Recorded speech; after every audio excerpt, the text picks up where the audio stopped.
దత్తపుత్రుడు టికెట్లు ఇస్తే ఏర్పడిన కూటమి కాదు. దత్తపుత్రుడు టికెట్లు ఇస్తే ఏర్పడిన కూటమి కాదు. దత్తపుత్రుడికి ఎన్ని టికెట్లు ఇవ్వాలో, ఆ టికెట్లలో ఎవరు పోటీ చేయాలో, చివరికి ఆ ప్యాకేజీ స్టారు కూడా ఎక్కడ టికెట్ ఇవ్వాలో కూడా బాబు నిర్ణయిస్తేనే ఏర్పడిన పొత్తు. ఆలోచన చేయమని అడుగుతా ఉన్నా. బాబు ఆ ప్యాకేజీ స్టార్ను నువ్వు భీమవరం అంటే భీమవరం, గాజువాక అంటే గాజువాక, పిఠాపురం అంటే పిఠాపురం. బాబు ప్రయోజనం కోసం ఎక్కడ నిలవాలి, ఎక్కడ నిలబెడితే బాబుకు ప్రయోజనం కలుగుతుంది అని అంటే అక్కడ నిలబెట్టడం. ఎక్కడ కావాలంటే అక్కడ బాబు సిట్ అంటే సిట్టు, స్టాండ్ అంటే స్టాండు. ఎక్కడ కావాలంటే అక్కడ బాబు జగన్ను తిట్టు అంటే తిట్టు, ఇంకా కొట్టు అంటే కొట్టు. దత్తపుత్ర నీకు ఇచ్చేది 80 కాదు, నీకు ఇచ్చేది 20 అంటే దానికి కూడా జీ హుజూర్. ఇది ప్యాకేజీ స్టార్ పరిస్థితి. రాష్ట్రాన్ని హోల్సేల్ గా దోచుకునేందుకు, దోచుకున్నది పంచుకునేందుకు చంద్రబాబు రాజకీయాలు చేస్తా ఉంటే, కులాన్ని హోల్సేల్ గా బాబుకు అమ్మేయగలననే భ్రమతో ప్యాకేజీ స్టారు రాజకీయం చేస్తా ఉన్నాడు. ఈ ప్యాకేజీ స్టార్కు మన రాష్ట్రం అంటే ఎంత చులకనంటే, జ్వరం వస్తే పిఠాపురం వదిలి హైదరాబాద్ వెళ్ళిపోయేటంత చులకన.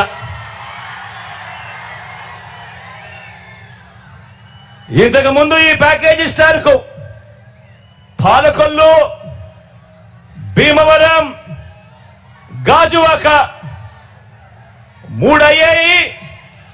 ఇప్పుడు పిఠాపురం 4వది. ఏ ప్రాంతమైనా ప్రేమ ఉండదు, ఏ ప్రాంతమైనా ప్రేమ ఉండదు. ఈ మ్యారేజ్ స్టార్కు ఏ భార్య అయినా ప్రేమ ఉండదు. పెళ్లిళ్ళే కాదు, ఇప్పుడు నియోజకవర్గాలు కూడా 4 అయ్యాయి.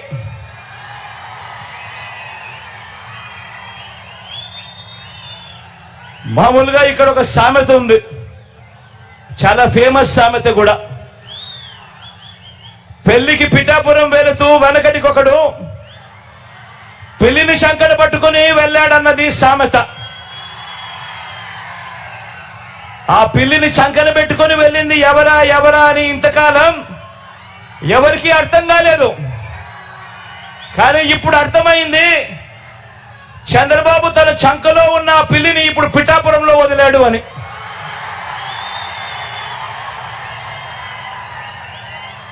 ఇది గాజు గ్లాస్ పార్టీ పరిస్థితి. ఈ గ్లాస్ తో గటగట తాగేది బాబు, ఈ గ్లాస్ తో గటగట తాగేది బాబు. దాన్ని తోమి తుడిచి మళ్ళీ బాబుకు అందించేది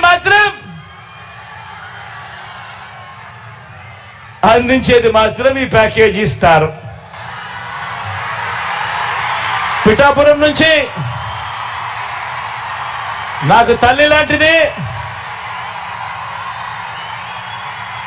నా అక్క గీతమ్మ నిలబడతా ఉంది. ఒకటి నేను చెప్తా ఉన్నాను, పిఠాపురంలో ఉన్న ప్రతి ఒక్కరూ ఆలోచన చేయమని కోరుతా ఉన్నాను. లోకల్ హీరో కావాలనా లేకపోతే సినిమా హీరో కావాలనా అని ఆలోచన చేసుకోమని కోరుతా ఉన్నా. అక్కకు ఓటేస్తే ఎప్పుడు మీతోనే ఉంటుంది, మీకు మంచి చేస్తుంది. నేను కూడా దగ్గరుండి మంచి చేయిస్తాను అక్కతో. కానీ సినిమా హీరోకు మాత్రం ఓటు వేస్తే, ఓటు వేయించుకున్నంత సమయంలో మాత్రమే ఇక్కడ ఉంటాడు. జ్వరం వచ్చినా కూడా తాను మళ్ళీ హైదరాబాద్కి వెళ్ళిపోతాడు. గుర్తుపెట్టుకోని మీ అందరితో కూడా కోరుతా ఉన్నాను. అక్కపై మీ చల్లని దీవెనలు ఆశీస్సులు ఉంచవలసిందిగా సవినయంగా కోరుతా ఉన్నా. నేను ఎందుకు మారిపోయాను, భీమవరం నుంచి ఎందుకు వెళ్ళిపోయాను చాలా బాధపడతా ఉన్నాడు. జగన్కి అడుగుతున్నా, మరి ఇక్కడ ఉన్న ఎమ్మెల్యేని ఎందుకు ఇక్కడి నుంచి పక్క నియోజకవర్గానికి ఎందుకు పంపించేసావు? 70 నియోజకవర్గాలకు సంబంధించిన ఎమ్మెల్యేలు ఎందుకు మార్చావు? నోరు ఉంది కదా అని చెప్పి ఇష్టం వచ్చినట్టు మాట్లాడదు. ఏదైనా మాట్లాడితే కూర్చోబెట్టి వ్యక్తిగతంగా మాట్లాడతాడు. ఏ రోజున్నా సరే జగన్ గారి సతీమణిని నాకు అంటానికి ఎంతసేపు పడుద్ది? పెళ్ళాం అనే పదప్రయోగం వాడతామా మనం అసలు? ఈ దిగజారుడు ముఖ్యమంత్రి దిగజారిపోయాడు. నేను నిన్నే చెప్పాను, పొద్దున్న ఇందాకే చెప్పాను, ఇతని మీద ఎలక్షన్ కమిషన్ కంప్లైంట్ చేయండి, దిగజారిపోయేలా మాట్లాడుతున్నాడని. కానీ పెళ్ళాం అనే పదప్రయోగాన్ని మనం మాట్లాడతామా? అసలు ఆ స్థాయికి పబ్లిక్ డిబేట్ ముఖ్యమంత్రి అతను ఏంటో నాకు అర్థం కాదు. మీరు ఆలోచించండి ఒకసారి. అదే సొంత చెల్లికే గౌరవం ఇవ్వనివాడు, సొంత చెల్లి వ్యక్తిగత జీవితాన్ని రోడ్ల మీద పెట్టేవాడు. దీన్ని మీరు ఆలోచించండి ఒకసారి. సొంత చెల్లిని కూడా దారుణంగా నిందించేవాడు, గోడకేసి కొట్టేవాడు. సునీత గారు వైరాలజిస్ట్, ఆవిడని కూడా ఇబ్బంది పెట్టేసేవాడు. మాట్లాడకు, జాగ్రత్త, ఒళ్ళు దగ్గర పెట్టుకొని మాట్లాడు, ఎక్కువ మాట్లాడుకో. తమాషాలుగా ఉంది ఒక్కొక్కడికి, కడుపు మండదా మాకు. మర్యాదగా మాట్లాడతాం, మర్యాద ఇస్తాం, మర్యాద నిలబెట్టుకో. పిచ్చి పిచ్చి వాగుళ్ళు వాక్కండి ఒక్కొక్కళ్ళు. మా కసులు లేక కాదు, ప్రజాస్వామ్య విధానాన్ని గౌరవిస్తాం. దాన్ని దృష్టిలో పెట్టుకొని మాట్లాడండి. ఒళ్ళు ఇస్తూ నోరు ఇష్టం వచ్చినట్టుగా పడేయకండి. చెప్తున్నా, 25 సంవత్సరాలు నా జీవితాన్ని రాజకీయాలకి పెడతా ఉన్నాను. ఆంధ్రప్రదేశ్ బాగుండాలి, దేశం బాగుండాలి, తెలుగు ప్రజల ఐక్యత బాగుండాలి. మీరు మాతో గొడవ పెట్టుకోవడం అంటే నీ బిడ్డలతో సహా 25 సంవత్సరాలు నేను చచ్చే వరకు నాతో గొడవ పెట్టుకోవడం గుర్తుపెట్టుకో. చాలా సహనం మాకు, చాలా సహనం. చంద్రబాబు గారు నిజంగా చెప్తున్నాను, ఆయన కక్ష పూర్తి ధోరణే ఉంటే పెద్దిరెడ్డి రామచంద్రారెడ్డి అనే వ్యక్తి వచ్చేవాడు కాదు. ఎప్పుడు ఆయన చేసిన అక్రమ కేసులు ఎప్పుడో లోపల పెట్టించేవారు. ఆయన పెద్ద మనసు వదిలేశారు ఆయన.